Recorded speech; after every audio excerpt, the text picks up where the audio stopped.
Hello students, I am Mrunalini Parmar from Mandir Classes Bharuch, and today we are going to solve SST Science. So let's start the solution. Okay, first of all, we have section A and MCQ.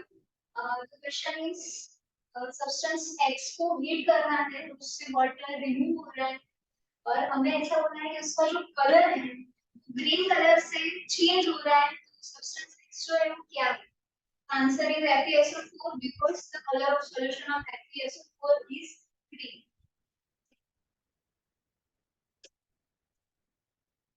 Next question is जो compound दिया है, जो structure है, उसका हमें name देना है कि कौन सा ये जो स्ट्रक्चर है वो दो कार्बन है and OH, which stands for alcohol. So it is obviously ethanol.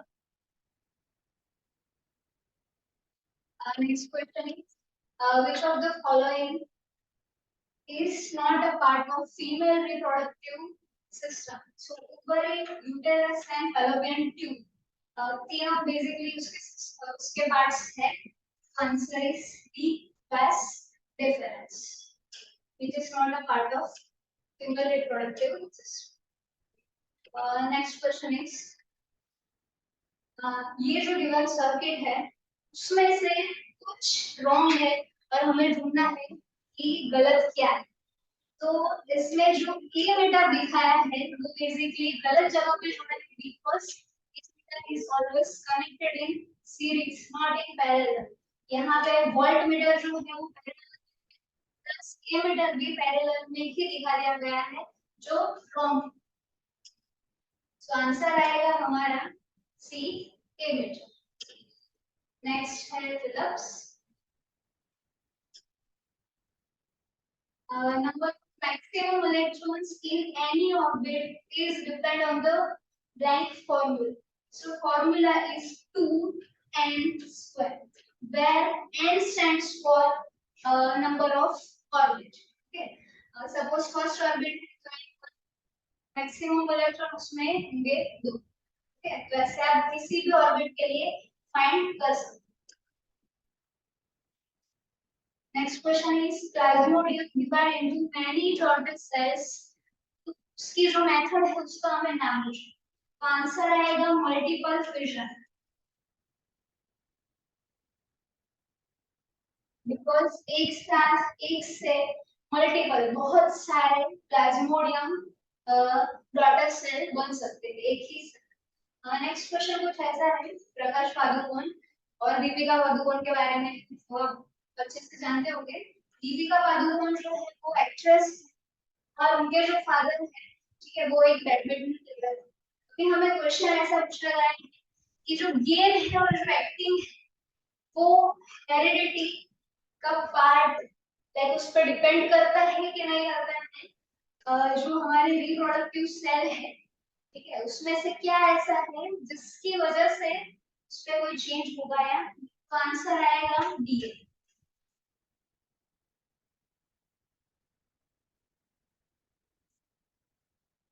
Blank is used to measure power of lens. So basically unit पूछा है तो उसका unit आएगा diopter.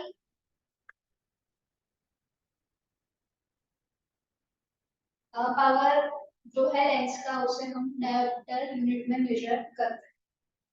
नेक्स्ट है true false.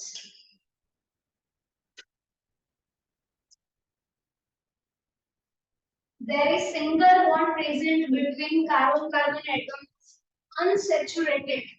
अनसैचुरेटेड का मतलब ही होता है कि उसके बीच में डबल या ट्रिपल बॉन्ड होगा. क्योंकि अनसैचुरेटेड मतलब क्या कि उसका भी कार्बन बीच का बॉन्ड सिंगल नहीं है, सिंगल के अलावा डबल या ट्रिपल. तो फर्स्ट स्टेटमेंट जो है वो है फॉल्स. नेक्स्ट है sexual reproduction involves two individual. पहला वर्ड ही आ रहा है कि सेक्सुअल रिप्रोडक्शन मतलब दो पेरेंट चाहिए new individual. So second statement is true. Third, solar cooker achieve a higher temperature by using convex mirror. First of all, convex mirror कभी भी फोकस नहीं करता है, ठीक है, तो हमें इधर चाहिए concave mirror was the energy of sun at fixed point और उस पॉइंट पे होगा हमारा सोलर ऊपर और high energy. So statement is false.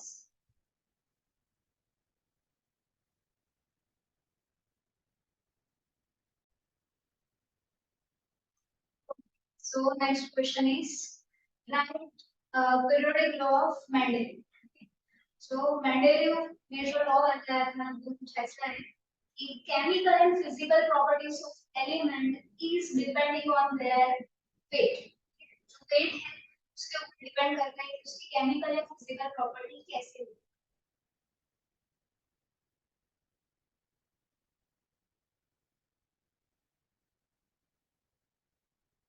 Next question है write the chemical name of substance which is used by doctor to cure bone fracture. Okay. So basically इसका simple answer तो पता ही होगा POP.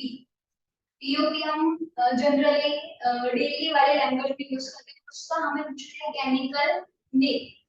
उसका फॉर्मूला है CaSO4 half H2 और उसका chemical name है calcium sulphate hemihydrate. Next question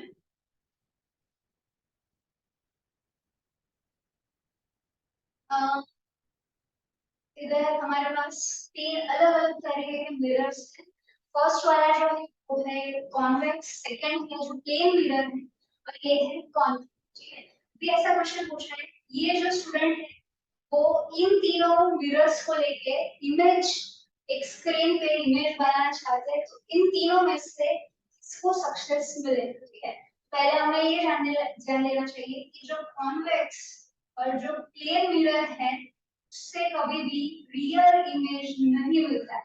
और रियल इमेज ये है जो कोई भी स्क्रीन पे हम कैच कर सकते.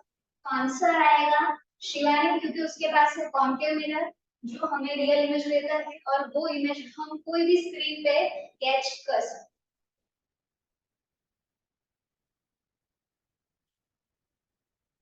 क्वेश्चन इज जो प्रोडक्शन ऑफ CFC है उसको फ्रीज करने का जो डिसीजन है वो किस प्रोग्राम में लिया गया था. आंसर आएगा UNEP which stands for United Nations Environment Program. Next question is what is biodiversity. तो ऐसा नाम है वैसा ही मतलब है biodiversity. Diversity means different kind of animal plants micro organisms और उन सबको मिला के जो इकोसिस्टम्स बनते हैं डिफरेंट डिफरेंट तो उसको हम बोल सकते हैं biodiversity. Section B first question है हमारा केमिकल रिएक्शन लिखना है जिंक मेटल और डाइल्यूट H2SO4 का जो रिएक्शन होता है उसके बारे में तो जिंक है उसको हमें रिएक्ट करवाना है H2SO4 के साथ तो उससे हमें मिलेगा ZnHO4 प्लस हाइड्रोजन गैस जो है वो इवॉल्व होगा. आगे जाके क्वेश्चन पूछा है कि अगर जिंक की SNO3 जो एक एसिड है H2SO4 भी एसिड की था उसके साथ रिएक्शन करवा रहे हैं तो H2 गैस नहीं हो रहा है. क्यों नहीं हो रहा है? कि जो HNO3 है वो H2SO4 से ज्यादा अच्छा ऑक्सीडाइजिंग एजेंट है. इसी वजह से जो Zn का जो सॉल्ट बनेगा वो तो प्लस जो H2 बनना चाहिए उसकी जगह इधर बन जाएगा वाटर. इसी वजह से हमें जो हाइड्रोजन गैस है उसका इवोल्यूशन देखने को नहीं मिलता.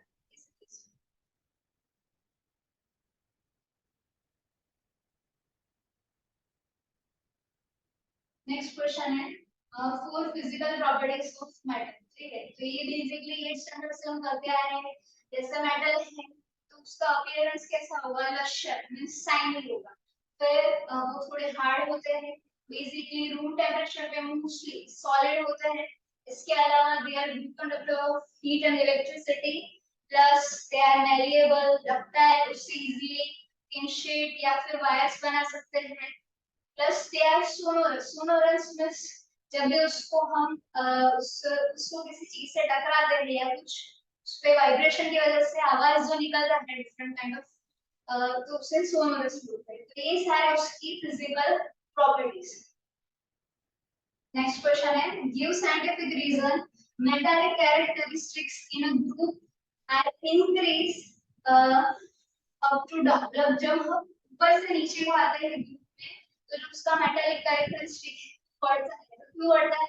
क्योंकि जैसे जैसे नीचे जाएंगे ग्रुप में वैसे वैसे जो न्यूक्लियस है और जो वैलेंस इलेक्ट्रॉन है उन दोनों के बीच का डिस्टेंस बढ़ता है। मतलब इजीली जो वैलेंस इलेक्ट्रॉन है वो रिमूव हो सकते हैं जो मेटल की कैरेक्टरिस्टिक। दैट्स व्हाई जो मेटल कैरेक्टरिस्टिक है जो में से ऊपर से हम नीचे को आते हैं तो वो इंक्रीज होती है। व्हाट वर द इसका ऑप्शन वाला क्वेश्चन है, what were the limitation of Dobriner's classification. So Dobriner ने ऐसा बोला कि इन तीन एलिमेंट का ग्रुप बनाया था जिसे ट्राइड्स बोलते हैं। उसमें जो बीच वाला जो एलिमेंट है उसका जो मास है बाकी के दो के एवरेज के बराबर। तो इसका लिमिटेशन क्या हुआ फिर? तो जब उस टाइप पे जितने भी नोन एलिमेंट्स थे इवन वो भी इस क्लासिफिकेशन में फिट नहीं हो पा रहे थे और यही उसका सबसे बड़ा लिमिटेशन है।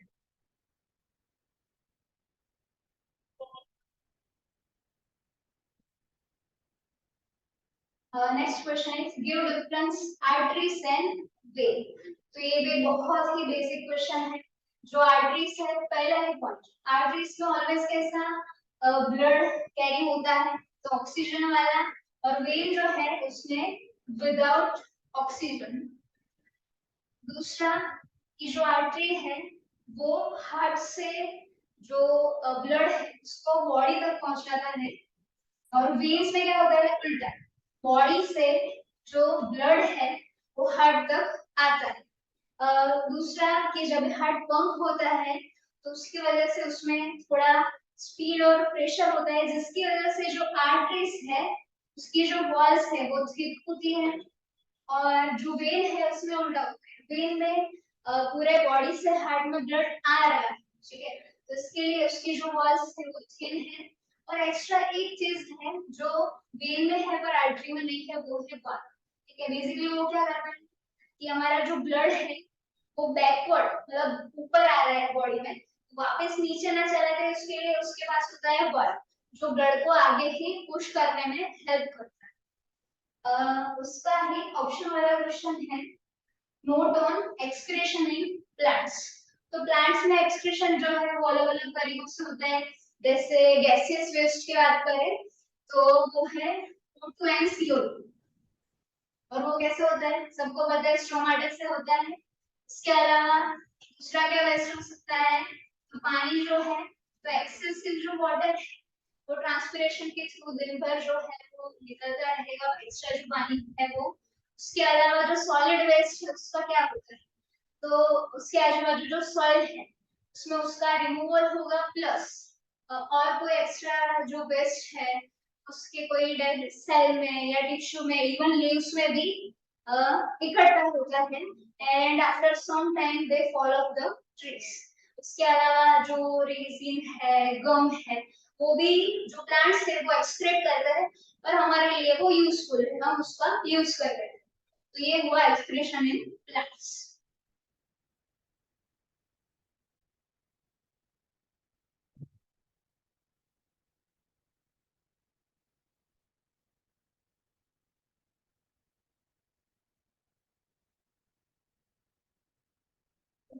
So next question is, how does our body respond when adrenaline is secreted into blood? पहला तो adrenaline जो है वो adrenal gland से निकलता है, वो डायरेक्ट ब्लड में सीक्रेट होता है। ये कभी सीक्रेट होता है तो जब भी हम स्ट्रेस या एंजाइटी फील करते हैं तो एड्रेनालिन रश कर रहा है बॉडी में, ऐसा हो सकता है, ठीक है। तो उसका जो इफेक्ट है बॉडी पे क्या होगा, तो ज्यादा स्वेटिंग हो सकती है, हार्ट रेट जो है थोड़ा सा बढ़ जाएगा कभी कभी, आपका जो प्यूपिल उस पर भी इफेक्ट होगा, ठीक है। तो ये सारे जो चेंजेस हैं वो हमारी बॉडी में एड्रेनालिन की वजह से देखने को मिलते हैं। Okay, so P is equal to V square upon R। इसको सॉल्व करने के बाद हमें जो रेजिस्टेंस है वो मिल जाएगा 484 ओमेगा, एंड उसका यूज करके हमें ढूंढना है power. P is equal to V square upon R। अभी हमें वोल्टेज लेना है 110 एंड हमारा रेजिस्टेंस आएगा 484, तो आंसर आएगा 25 वॉट। पावर जो है वो हमें मिल जाएगा 25 वॉट। नेक्स्ट क्वेश्चन है, give reason it is necessary to earthing electric appliance. Okay, तो फर्स्ट ऑफ ऑल कौन कौन से ऐसे इलेक्ट्रिक अप्लायंस हैं जो कितने सारे हैं जो हम daily with our bare hands, मतलब ऐसे ही हम उसको छूते हैं, लाइक फ्रिज है, ओवन है, ठीक है, आयरन है, अभी ये सारे क्या मेटालिक बॉडी के, ठीक है, तो कोई ना कोई रीजन की वजह से इलेक्ट्रिसिटी, एक्सेसिव इलेक्ट्रिसिटी है वो उनकी बॉडी पे हो सकती है प्रेजेंट, और हमें पता है even human and metal both are good conductor of electricity. तो अगर अर्थिंग होगा तो ये जो एक्सेसिव करंट है वो अर्थिंग के थ्रू ग्राउंड में चला जाएगा, इन शॉक लगने की जो पॉसिबिलिटी है वो बहुत कम हो जाएगी, इसीलिए अर्थिंग बहुत जरूरी है। Give difference between AC and DC current. तो एसी करंट और डीसी करंट का बेसिक डिफरेंस क्या है? तो जो डीसी करंट है वो कोई एक ही डायरेक्शन में देखने को मिलता है, और एसी मतलब क्या, अल्टरनेटिव। तो इसका ग्राफ भी ऐसा है, डीसी करंट का अगर ग्राफ देखेंगे तो ऐसा है, सिंपल लाइन, स्ट्रेट लाइन। पर जो एसी करंट है उसका जो मैग्नीट्यूड है प्लस माइनस तो ऐसे चेंज होता रहेगा। जो हमारा नॉर्मली सेल है, बैटरी है, तो उससे हमें जो करंट मिलता है वो है डीसी करंट। इसके अलावा डीसी जनरेटर है उससे भी हम डीसी करंट उससे भी हमें मिल सकता है। उसके अलावा जो एसी करंट है वो एसी जनरेटर से हमें मिलता है।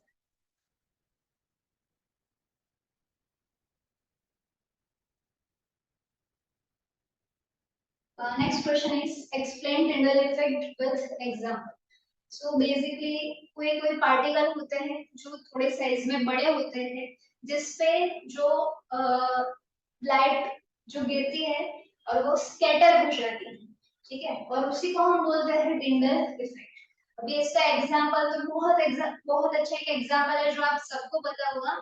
अभी भी आप फॉरेस्ट में जाओ या फिर ऐसे ही समर में कहीं निकले हो दोपहर में, तो जो ट्रीज की जो कैनोपी होती है, तो उसमें बीच बीच में कहीं पे जगह होती है जहां से जो सनलाइट है उसका बीम हमें ऐसे रोड पे देखने को मिलता है, उसका इमेज, और वही एग्जांपल हो गया है टिंडल स्कैटरिंग। इसके अलावा अगर कोई बंद कमरा है जहाँ पे एकदम अंधेरा है, कहीं छोटा सा हॉल है जिसमें से थोड़ी सी सनलाइट आ रही है, तो आप उसमें इजीली ये जो टिंडल इफेक्ट है वो देख पाओ।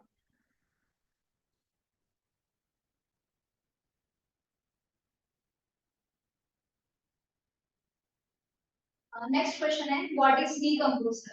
तो डीकंपोजर क्या है? वो ऐसे माइक्रो ऑर्गेनिज्म है, मोस्टली बैक्टीरिया एंड फंगी, जो डेड एनिमल हो या प्लांट हो उसको डीकंपोज करते हैं। अभी उनका रोल क्या है इकोसिस्टम? हमें पता है हर्बीवोर, उसके बाद आता है हर्बीवोर बेसिकली कहाँ से उसको खाना मिलता है, तो प्लांट्स, वाटर डॉग्स। फिर आता है हर्बीवोर्स, कार्निवोर्स। तो डीकंपोजर का रोल क्या है? तो वो सबसे इम्पोर्टेंट कैसे, तो जो भी डेड एनिमल या प्लांट उसको डीकंपोज करके उसका जो न्यूट्रिशन है वो सॉइल में ऐड करते हैं ताकि सॉइल की जो फर्टिलिटी है वो बनी रहे। तो ऐसे उनका एक अलग से अपना इम्पोर्टेंट रोल है एक इकोसिस्टम। नेक्स्ट क्वेश्चन है what changes can you make in your habits to become more environment friendly. तो फर्स्ट ऑफ ऑल बुक में जैसा दिया है 3 R's, ठीक है, reuse, reduce and recycle.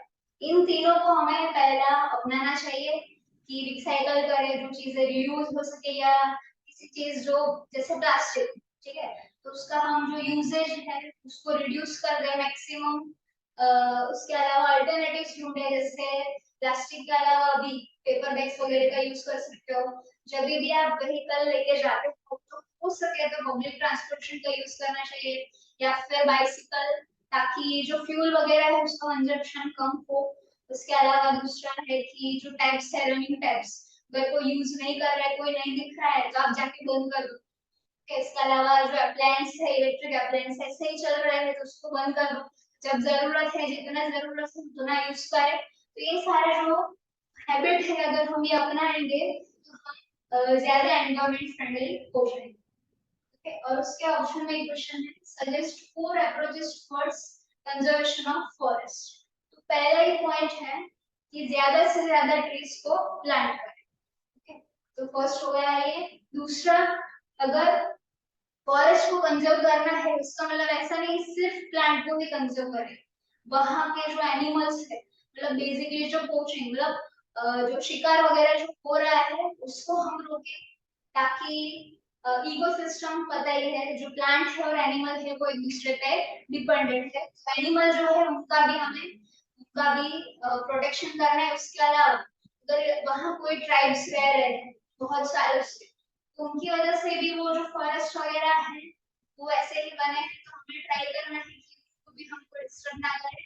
Plus अगर डेवलपमेंट की बात है तो ट्राई करना है कि फॉरेस्ट की जो जगह है वो यूज ना करें फॉर डेवलपमेंट पर्पस। और अगर जरूरी है तो हम सामने ऐसी कोई जगह ढूंढे जहाँ पे हम एक नया फॉरेस्ट खड़ा कर पाए उसके सामने। Next is question section C. उसमें फर्स्ट क्वेश्चन है describe combination reaction with example. तो कॉम्बिनेशन मतलब क्या, कंबाइन करना। तो दो से ज्यादा प्रोडक्ट कंबाइन करके हमें कोई नया ही रिएक्टेंट दे दे। अभी उसमें दो एलिमेंट के बीच में रिएक्शन हो सकता है, एक एलिमेंट एक कंपाउंड के बीच में भी रिएक्शन हो सकता है, और दो कंपाउंड के बीच में भी रिएक्शन हो सकता है। और हर एक वे में हमें जो सामने रिएक्टेंट्स है वो नए नए हर बार मिलेंगे। तो ये हुआ कॉम्बिनेशन रिएक्शन। नेक्स्ट क्वेश्चन है preparation and uses of bleaching powder. Okay, तो ब्लीचिंग पाउडर है तो उसका प्रिपरेशन होता है कैल्शियम हाइड्रोक्साइड और क्लोरीन का यूज करके। जब भी क्लोरीन गैस जो उसको स्लेट लाइन उसमें से पास करते हैं तो हमें मिलता है CaOCl। केमिकल फॉर्मूला है फॉर ब्लीचिंग पाउडर, और उसको हम कैल्शियम ऑक्सीक्लोराइड भी बोल सकते हैं।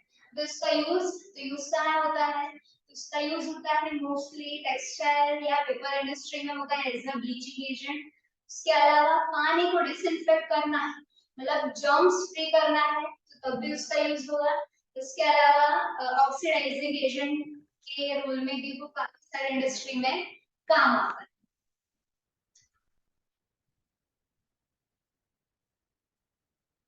नेक्स्ट क्वेश्चन है जो फॉलोइंग केमिकल रिएक्शन है उसको हमें कंप्लीट करना है। तो फर्स्ट वाली जो रिएक्शन है अगर आप ध्यान से देखो तो वो बेकिंग सोडा का प्रिपरेशन कैसे होता है उसके बारे में। ठीक है, इन चारों को रिएक्ट करवाने से हमें मिलता है NH4Cl plus NaHCO3।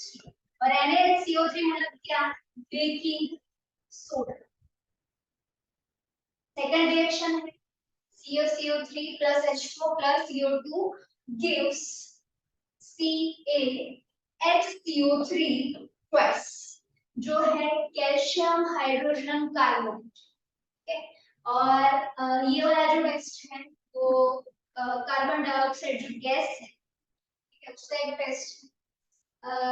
Last equation है 2NaOH plus Zn, उससे हमें मिलता है Na2ZnO2 plus hydrogen gas evolve होता है मेटल और बेस के बीच में रिएक्शन। हमें जो मेटल है उसका एक सॉल्ट मिला प्लस हाइड्रोजन गैस जो उसका इवोल्यूशन।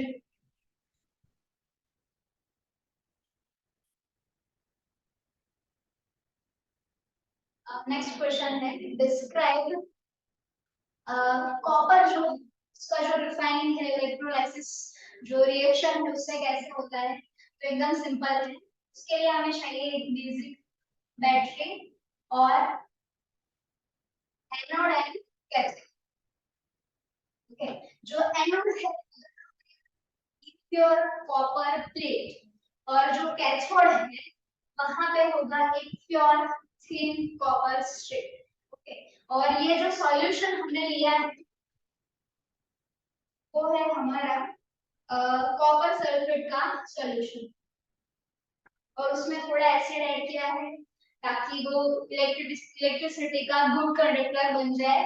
अभी रिएक्शन में क्या होगा, जो ये हमारा एनोड है जहाँ पे इम्प्योर कॉपर हमने लिया है, उसमें से जो कॉपर है वो जो सॉल्यूशन है उसमें ऐड होता रहेगा, और सॉल्यूशन का जो कॉपर है वो हमारा जो कैथोड है जहाँ पे प्योर कॉपर का स्ट्रिंग पतला सा स्ट्रिप है वहां पे वो ऐड होता रहेगा, और फाइनली हमें पूरा रिएक्शन खत्म हो जाने के बाद यहाँ पर प्योर कॉपर मिलेगा।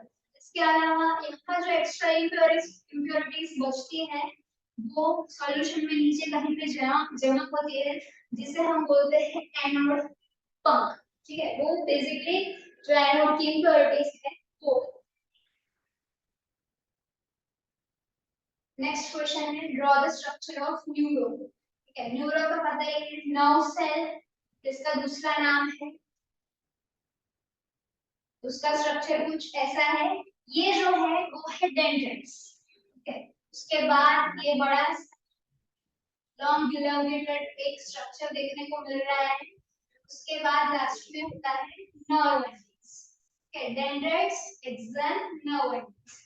उसके बाद उसके साथ में दूसरा न्यूरॉन जो है वो ज्वाइंट होता है और ऐसा फॉर्म करके पूरा नर्वस सिस्टम बनाते हैं।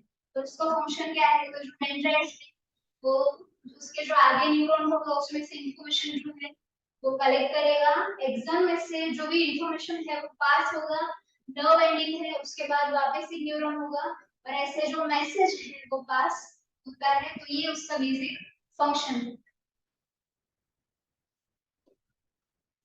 नेक्स्ट क्वेश्चन है how is the sex of child determined in human beings. Basically 23 pair of chromosome है, तो उसमें से एक होता है जिसको हम बोलते हैं सेक्स क्रोमोसोम, जिसके ऊपर से हम पता लगा सकते हैं कि वो मेल है या फीमेल। तो बेसिकली जो फीमेल है उसका ये जो लास्ट वाला टैग है वो होगा दोनों एक्स, और जो मेल है उसके पास होता है एक एक्स और एक वाई। तो कभी भी रिप्रोडक्शन के बाद जो भी फर्टिलाइजेशन की जो प्रोसेस उसमें ये जो लास्ट वाला है क्रोमोसोम उसका फॉर्मेशन होगा। उसमें क्या है, जो फीमेल है उसके क्रोमोसोम तो दोनों एक्स ही रहेंगे। अभी पॉसिबिलिटी 50-50% है, अगर मेल का जो स्पर्म है उसके पास अगर एक्स क्रोमोसोम है तो दोनों एक्स एक्स बन रहेंगे, मतलब जो भी चाइल्ड होगा उसका सेक्स होगा फीमेल। पर अगर उसके पास वाई क्रोमोसोम है तो एक्स वाई मतलब मेल बन गया, तो जो चाइल्ड है उसका सेक्स होगा मेल।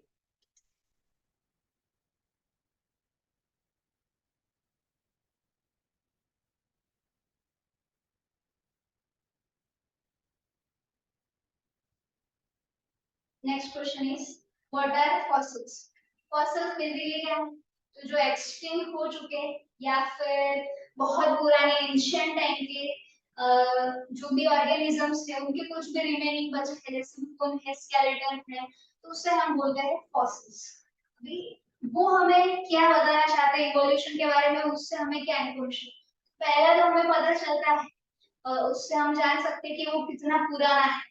दूसरा, जो आज जो भी ऑर्गेनिज्म है और जो पहले के जो भी हमें फॉसिल मिले हैं उन दोनों को कंपेयर करके हम जान सकते हैं सिमिलैरिटीज या फिर कुछ जो ऑर्गन्स है उसमें कितना इवोल्यूशन हुआ है।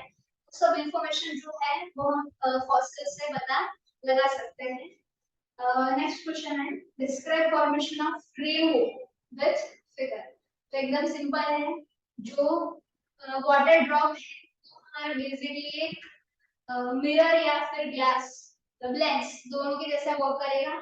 जैसे ही सनलाइट इसमें एंटर होगी तो सनलाइट का पहले क्या हो जाएगा, उसके बेसिक कलर्स में रिफ्रैक्शन हो जाएगा। ये जो पॉइंट है यहाँ पे होता है रिफ्रैक्शन।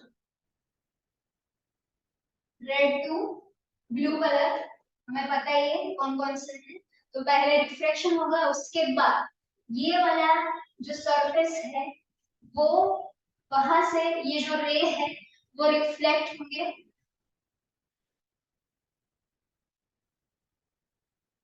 और रिफ्लेक्शन के बाद ये जो रेड कलर है वो ऐसे वापस यहाँ से रिफ्रैक्शन की प्रोसेस से बाहर निकलेगा और जो ब्लू कलर है वो ऐसे बाहर निकलेगा। तो यहाँ पे सपोज कोई ऑब्जर्वर है तो उसका जो रेनबो कलर दिखता है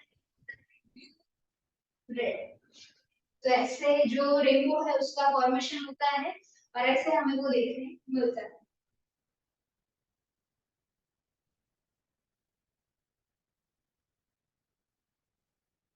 नेक्स्ट क्वेश्चन इज, अगर एक स्टूडेंट लास्ट बेंच में बैठे क्लास में, ठीक है, और वो बोर्ड पे देख रहा है पर उसको देखने में दिक्कत हो रही है, ब्लैक बोर्ड पढ़ने में दिक्कत हो रही है, तो वो जो डिफेक्ट है वो कौन सी है, दूसरा क्वेश्चन है उसको करेक्ट कैसे किया जा सकता है।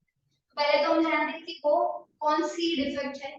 तो जो आपकी आंखें हैं उसमें भी एक लेंस होता है और ये है हमारा स्क्रीन बेसिकली रेटिना, जहाँ पे जो इमेज है वो बनना चाहिए तभी वो जो चीज है ऑब्जेक्ट है वो हमें दिखेगा।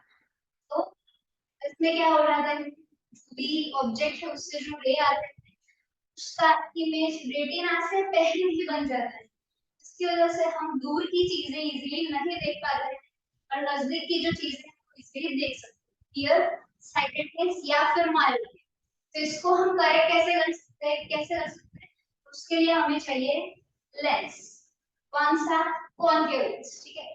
बेसिकली ये क्या करता है, जो भी ऑब्जेक्ट से रे आएंगे उसको थोड़ा डाइवर्ज करेगा ताकि जब भी आइस के लेंस में वो पहुंचे तो थोड़ा डाइवर्ज होके पहुंचे और जो इमेज है वो एग्जैक्टली बनेगा हमारे रेटिना पे और ऐसे हम वो जो चीज है इजीली देख पाए।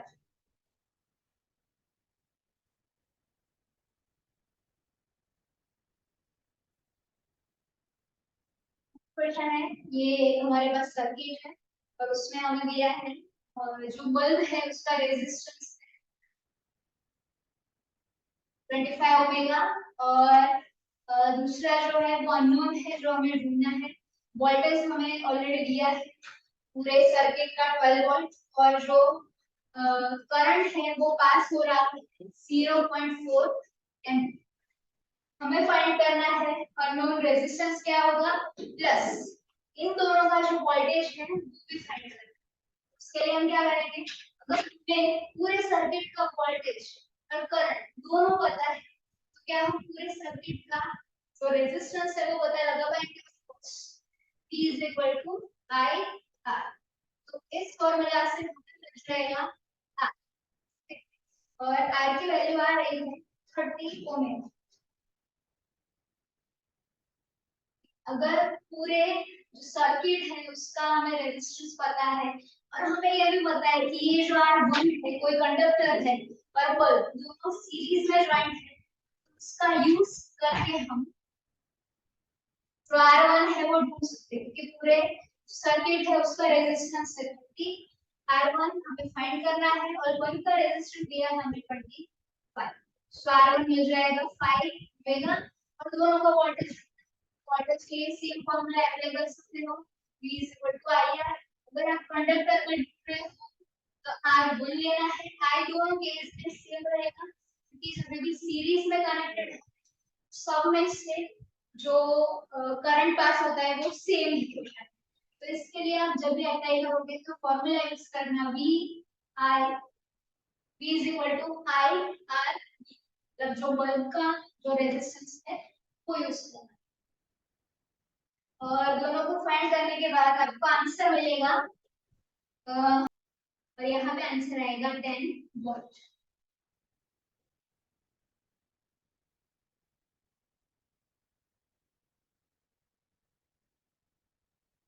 नेक्स्ट क्वेश्चन है, फर्स्ट है state the principle of solar cell. Basically solar cell work कैसे करता है, तो जो भी सोलर एनर्जी है उसका हम कन्वर्ट करते हैं, उसको किसमें कन्वर्ट करते हैं तो इलेक्ट्रिक एनर्जी में, तो वही उसका क्या हो गया प्रिंसिपल। दूसरा क्वेश्चन है कि हम जो सोर्स है एनर्जी का उसका कोई अल्टरनेट ऑप्शन ढूंढ रहे हैं, तो क्यों ढूंढ रहे हैं, तो पहला रीजन कि जैसे जैसे पॉपुलेशन बढ़ रहा है वैसे वैसे डेवलपमेंट वगैरह ज्यादा हो रहा है, इसकी वजह से जो हमें एनर्जी है वो ज्यादा चाहिए फॉर डेवलपमेंट पर्पस, तो जो एनर्जी है वो कहाँ से आती है? बेसिकली जो फ्यूल्स, फॉसिल फ्यूल्स, उसका ही हम ज्यादातर यूज करते हैं। और हमें पता है कि ज्यादातर यूज करने की वजह से वो नजदीक के फ्यूचर में खत्म हो सकता है, जिसकी वजह से हमें अल्टरनेटिव ढूंढना पड़ रहा है अब।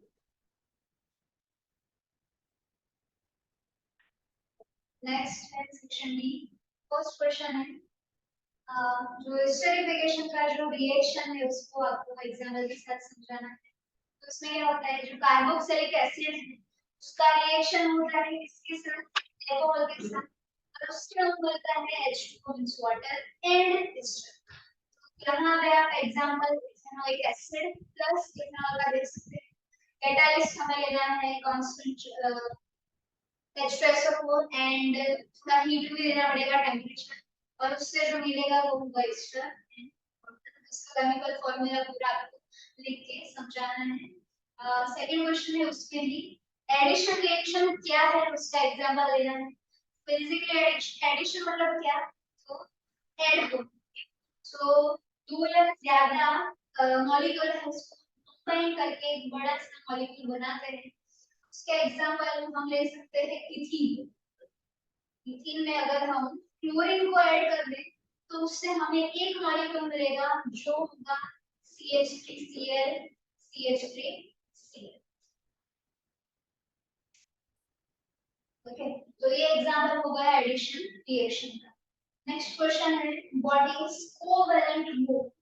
ठीक है, कोवैलेंट मतलब क्या?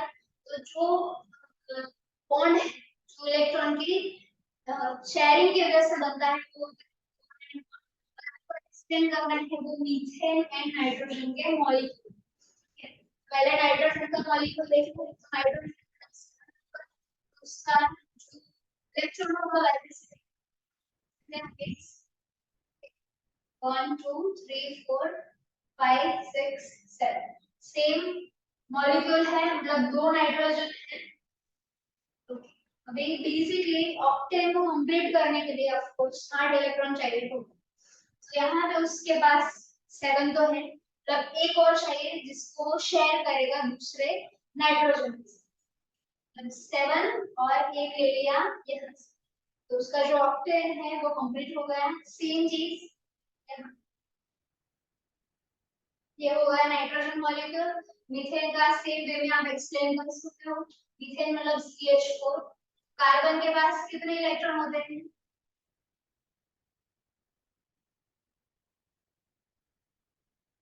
सेम चीज आप मीथेन में भी एक्सप्लेन कर सकते हो। कार्बन मतलब 4 इलेक्ट्रॉन होते हैं, और CH4 मतलब 4 हाइड्रोजन के सामने हाइड्रोजन को अपना जो ऑक्टेन ऑक्टेन मतलब ऑर्बिट कंप्लीट करने के लिए उसको मैक्सिमम 2 इलेक्ट्रॉन चाहिए। तो हर एक हाइड्रोजन कार्बन के एक एक इलेक्ट्रॉन के साथ शेयरिंग करेगा, और सेम चीज जो कार्बन है चारों हाइड्रोजन के इलेक्ट्रॉन के साथ शेयरिंग करेगा। तो ऐसे हमें जो मिलता है वो होता है कोवैलेंट।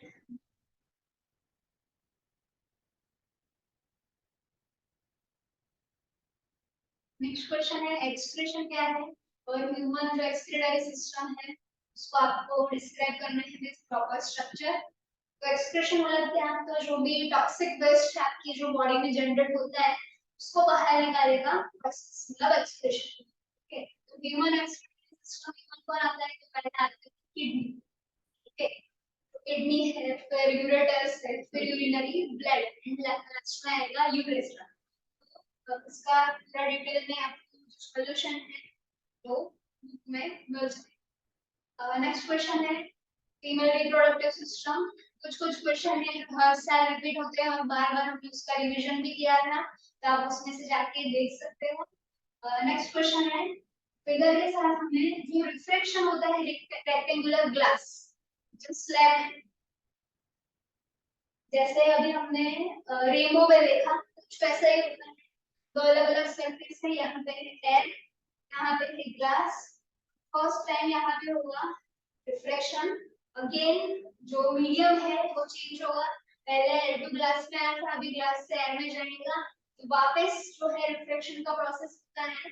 और इसकी वजह से हमें जो लेटरल सिस्प देखने को मिलता है ये वही थियरी है, तो उसको भी हमने रिवीजन में देखा कितना इम्पोर्टेंट थियरी है और इसमें आ भी गए।